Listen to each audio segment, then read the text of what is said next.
எப்போதும் ஒரே மாதிரி பிரேக்ஃபாஸ்ட் பண்ணாமல் இந்த மாதிரி டிஃப்ரெண்ட்டாக வெரைட்டியாக செஞ்சு கொடுக்கும்போது போர் அடிக்காமல் சாப்பிடுவாங்க.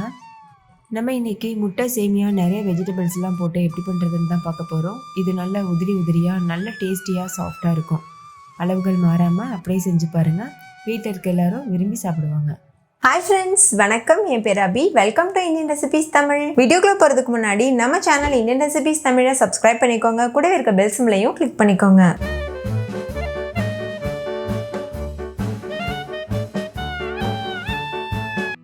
ஃபஸ்ட் இந்த ரெசிபி பண்ணுறதுக்கு ஒரு கடாய் சூடுபடுத்திக்கோங்க. அதில் 1 கப் அளவுக்கு சேமியா சேர்த்துக்கோங்க. நான் யூஸ் பண்ணியிருக்கிறது வறுத்த சேமியா. வறுத்த சேமியாவாக இருந்தாலுமே நல்லா நம்ம வறுத்துட்டு சேர்த்தோன்னா தான் நல்லாயிருக்கும். லோ ஃப்ளேம்லேயே வச்சு ஒரு 4லேருந்து 5 நிமிஷத்துக்கு நல்லா வறுத்துக்கோங்க. இப்போ பாருங்கள், நல்லா வறுபட்டுருச்சு. லேசாக கலர் சேஞ்ச் ஆகிருக்கு. இந்த ஸ்டேஜில் ஸ்டவ் ஆஃப் பண்ணிவிட்டு இதை அப்படியே ஒரு ஓரமாக வச்சுருங்க. வேறு ஒரு பிளேட்டுக்கு மாற்றி வச்சுருங்க. இப்போ ஒரு கடாயில் 3 கப் அளவுக்கு தண்ணி சேர்த்துக்கோங்க. நான் சேமியா வறுத்த அதே கடாயில் தான் தண்ணி சேர்க்குறேன், அதனால தான் சூடாக இருக்குது. 1 கப் சேமியாவுக்கு 3 கப் தண்ணி கரெக்டாக இருக்கும். தண்ணி சேர்த்துட்டு இது கூடவே 1 டீஸ்பூன் உப்பு சேர்த்துக்கோங்க. சேர்த்துட்டு தண்ணி நல்லா கொதிச்சு வரணும். நல்லா கொதி வர சமயத்தில் நம்ம ஏற்கனவே வறுத்து வச்சுருக்க சேமியாவை உள்ளே சேர்த்துடணும். சேர்த்துட்டு லோ ஃப்ளேமில் வச்சு நல்லா மிக்ஸ் பண்ணி விட்டுருங்க. சேமியா ஒரு 90% நல்லா வெந்து வரணும். முழுமையாக வேகணும்னு அவசியம் இல்லை. ஒரு 90% வெந்தால் போதும். நம்ம கையில் அமுக்கி பார்க்கும்போது நல்லா சாஃப்டாக இருக்கணும். அந்தளவுக்கு வெந்தால் ஓகே. இப்படியே லோ ஃப்ளேமில் நல்லா வேகட்டும். இடையில கலந்து விட்டுக்கோங்க. இப்போ பாருங்கள், நல்லா வெந்துருச்சு. பார்க்கும்போதே உங்களுக்கு தெரியும். நீங்கள் கையில் எடுத்து பார்த்தீங்கன்னா நல்லா சாஃப்டாக இருக்கும். ரொம்ப மசியக்கூடாது. நான் ஏற்கனவே சொன்னது போல் ஒரு 90% வெந்தால் போதும். இப்போ ஸ்டவ் ஆஃப் பண்ணிவிட்டு தண்ணியை வடிச்சிட்டு சேமியாவை வடிகட்டி எடுத்துக்கோங்க. பாருங்கள், இந்த மாதிரி வடிகட்டி எடுத்துட்டு இதை நார்மல் தண்ணியில் ஒரு டைம் நல்லா கழுவிக்கோங்க. அப்போ தான் பிசு பிசுன்னு ஒட்டாமல் இருக்கும். நம்ம சேமியா பண்ணும்போது நல்லா உதிரியாக சாஃப்டாக வரும்.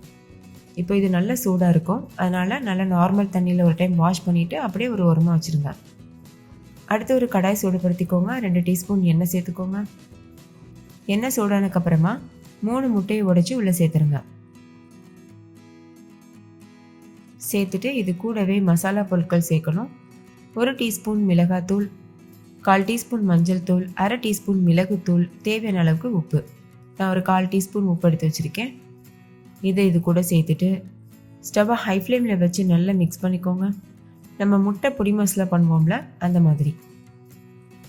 இடையில லோ ஃப்ளேமில் ஹை ஃப்ளேமில் மாற்றி வச்சு கலந்துக்கோங்க. இப்போ பாருங்கள், முட்டை நல்லா வெந்துருச்சு. பொடி மாஸ் கன்சிஸ்டன்சியில் இருக்குது. இந்த ஸ்டேஜில் ஸ்டவ் ஆஃப் பண்ணிவிட்டு இதை அப்படியே ஒரு ஓரமாக வச்சுருங்க. அடுத்து ஒரு பேன் சூடுபடுத்திக்கோங்க. அதில் 2 டேபிள் ஸ்பூன் எண்ணெய் சேர்த்துக்கோங்க. நான் தேங்காய் எண்ணெயில் செய்கிறேன். நீங்கள் உங்களுக்கு விருப்பமான எந்த எண்ணெய் வேணாலும் யூஸ் பண்ணிக்கலாம். 1 வெங்காயம் பொடியாக கட் பண்ணி சேர்த்துக்கோங்க. 1 கேரட், 4-5 பூண்டு பற்கள், 2 பச்சை மிளகாய், இதெல்லாம் பொடியாக கட் பண்ணிவிட்டு சேர்த்துக்கோங்க. நான் கேரட்டை தோல் சீவிட்டு பொடியாக கட் பண்ணியிருக்கேன். ஹை ஃப்ளேமில் வச்சு நல்லா வதக்கிக்கோங்க. கொஞ்சமாக உப்பு சேர்த்து வதக்கிக்கோங்க. அப்போ சீக்கிரமாக வதங்கிடும். நம்ம ஏற்கனவே சேமியா வேக வைக்கும்போது உப்பு சேர்த்துருக்கோம், அதனால் பார்த்துட்டு சேர்த்துக்கோங்க. கூடவே ஒரு 1/2 டீஸ்பூன் அளவுக்கு மிளகாய் தூள் சேர்த்து நல்லா மிக்ஸ் பண்ணிடுங்க.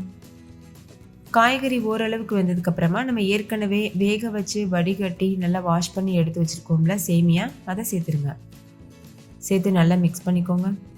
நம்ம 90% வேக வச்சதுனால தான் சேமியா மிக்ஸ் பண்ணும்போது இந்தளவுக்கு உதிரியாக இருக்குது.